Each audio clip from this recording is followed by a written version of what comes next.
The forest floor is silent beneath the Appalachian stars.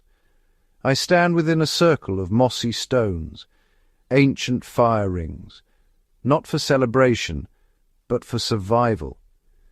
These stones whisper of secrecy, of people who needed to remain unseen. Here, fugitives and the displaced found refuge, their stories lingering in the cold, damp air. To touch these stones is to connect with a hidden history, one never written, only survived. Imagine huddling here, faces lit not by open flame, but by warmth drawn from the earth itself. Their ingenuity birthed a technique, the buried fire. The darkness was their shield, the ground their hearth. These rings are the fading marks of that innovation, a way to stay warm without revealing their presence. They mastered the land, coaxing heat from soil, erasing their tracks, vanishing like ghosts. The night deepens, the cold bites, and the primal need for fire becomes clear. But for these people, a visible fire meant death, a beacon to pursuers. So they buried their flames, transforming danger into discreet, life-giving warmth. These stones are not just rocks. They are silent witnesses to survival in the shadows. In their presence, we remember the quiet triumph of those who endured unseen. In early America, fire was life, warmth, safety, and hope in the wilderness.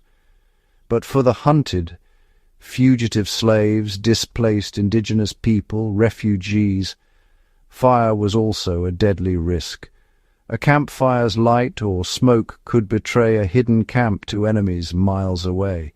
Even the scent of burning wood could spell disaster. The paradox was brutal. The very thing needed to survive could lead to capture or death. Without fire, cold and hunger threatened. With it, exposure was almost certain. Every night was a gamble. Freeze in darkness or risk discovery. Out of this desperation, innovation emerged. They couldn't abandon fire, so they learned to hide it. The challenge harnessed heat without revealing light or smoke. The answer was simple, yet brilliant. They buried their fires, turning the earth into both shield and radiator. Survival demanded not just courage, but cleverness.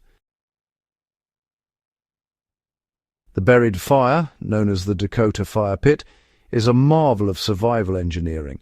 It starts by cutting a section of turf, setting it aside, then digging a deep, narrow pit for the fire. A second angled tunnel is dug nearby, connecting to the main chamber. This is the air intake. The design creates a powerful draft, feeding oxygen directly to the fire. Dry hardwoods are placed in the pit. The fire is lit from below. The result, a hot, efficient burn with almost no smoke. The flames are hidden underground. The heat radiates upward, and the earth itself becomes a gentle heater. You can cook over the opening or warm yourself by the soil. When finished, the pit is filled in, the turf replaced, leaving almost no trace. This method fuses human need with natural principles. A hidden hearth, safe and unseen. Its survival, perfected by necessity. The buried fire's genius is in hiding every sign of combustion. Flames are contained underground. No glow, no beacon in the night. The air intake tunnel ensures a hot, smokeless burn.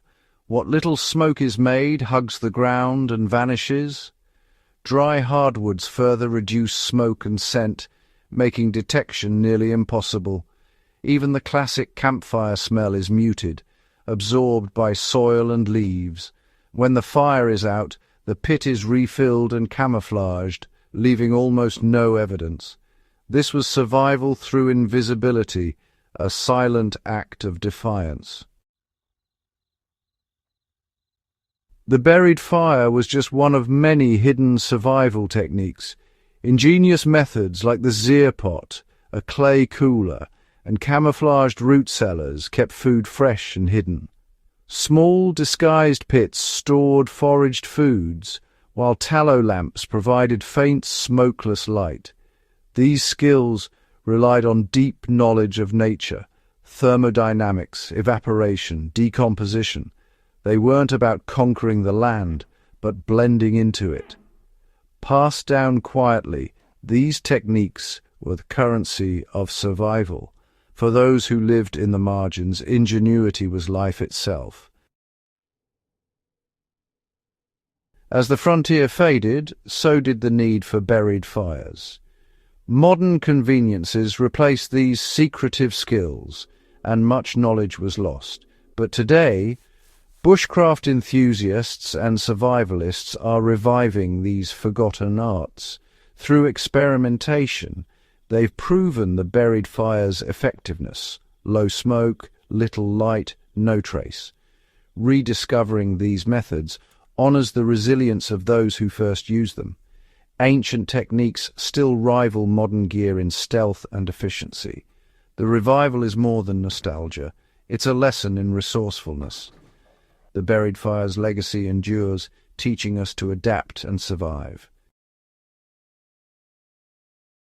To stand where a buried fire once burned is to touch a legacy of quiet endurance. These faint traces are not monuments to glory, but to survival in silence.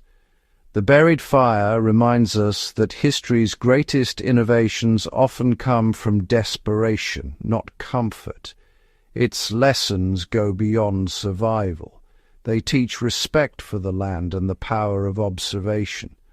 Those who mastered this art saw the earth as a partner, not an enemy. Their knowledge lives on in the landscape and in the rediscovery of their methods. The faint marks they left are symbols of courage, intelligence, and hope that endures unseen.